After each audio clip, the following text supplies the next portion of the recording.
సూటిగా సుత్తి లేకుండా 2 నిమిషాలలో మూవీ రివ్యూ చూసేద్దాం. ఈ రోజు మనం మాట్లాడుకోబోయే సినిమా పేరు మదరాసి. ఈ సినిమా డైరెక్టర్ ఏఆర్ మురుగదాస్వి కంటిన్యూస్ గా చాలా ఫ్లాప్స్ అయితే వచ్చినాయి. అందుకే నేను 0 ఎక్స్పెక్టేషన్ తోనైతే సినిమాకి వెళ్ళిన. ముందుగా సినిమాలో ఉన్న పాజిటివ్స్ గురించి మాట్లాడుకుంటే ఫస్ట్ నుంచి లాస్ట్ వరకు అనిరుద్ బీజిఎం నాకైతే చాలా నచ్చింది. అంటే ఎక్కడైతే ఫైట్ సీక్వెన్సెస్ ఉన్నాయో, ఎక్కడైతే హైప్ ఇచ్చే సీక్వెన్సెస్ ఉన్నాయో అక్కడ మాత్రం మ్యూజిక్ చాలా బాగా పడింది. అండ్ ఇందులో హైలైట్ ఇంకొకటి ఏంటంటే విలన్ పేరు విద్యుత్ జమాల్. ఆయన మనం చాలా సినిమాలలో విలన్ గా చూసినాం, కానీ ఈ సినిమాలో ఆయన విలన్ గా చూసినాక అరే ఆయన ఎందుకు హీరోగా పెట్టలేదు అనిపించింది.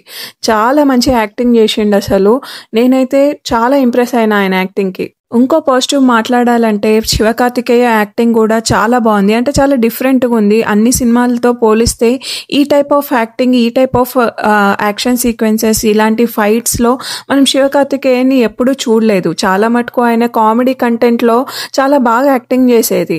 అయితే ఇందులో హీరోయిన్ కూడా చాలా బాగా యాక్టింగ్ చేసింది. నాకైతే ఆమె చాలా బాగా నచ్చింది. ఆమెను చాలా కొత్తగా చూసినట్టు అనిపించింది, కానీ దాని తర్వాత తెలిసింది ఈమెను వేరే సినిమాలలో కూడా చూసినాము అని. క్లైమాక్స్ లో శివకార్తికేయన్ విద్యుత్ జమాల్ ఏదైతే ఫైటింగ్ ఉంటుందో, మెయిన్ ఫైటింగ్ అదైతే చాలా బాగా తీసిండ్రు. ఆ ఒక్క ఫైట్ మాత్రం వర్త్ వాచింగ్ అనిపించింది సినిమా మొత్తంలో. ఇంకా నెగిటివ్ గురించి మాట్లాడుకుంటే కథ, స్టోరీ అండ్ స్క్రిప్ట్. మనం కొన్ని స్టోరీలు అరే ఇట్లాంటి స్టోరీ ఆల్రెడీ చూసినాం కదా, ఇంకా మళ్ళీ ఎందుకు కొత్తగా తీయట్లేదు, అది ఏఆర్ మురుగదాస్ లాంటి డైరెక్టర్ కొంచెం కొత్తగా తీయొచ్చు కదా స్టోరీ అని అనిపిస్తుంది.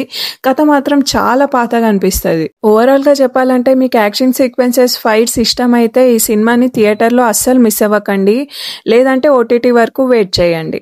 నా రివ్యూ కనుక మీకు నచ్చినట్టయితే ప్లీజ్ సబ్స్క్రైబ్ చేసుకోండి అండ్ అలాగే మీ ఫ్రెండ్స్కి షేర్ చేయండి. And thank you so much for watching my video.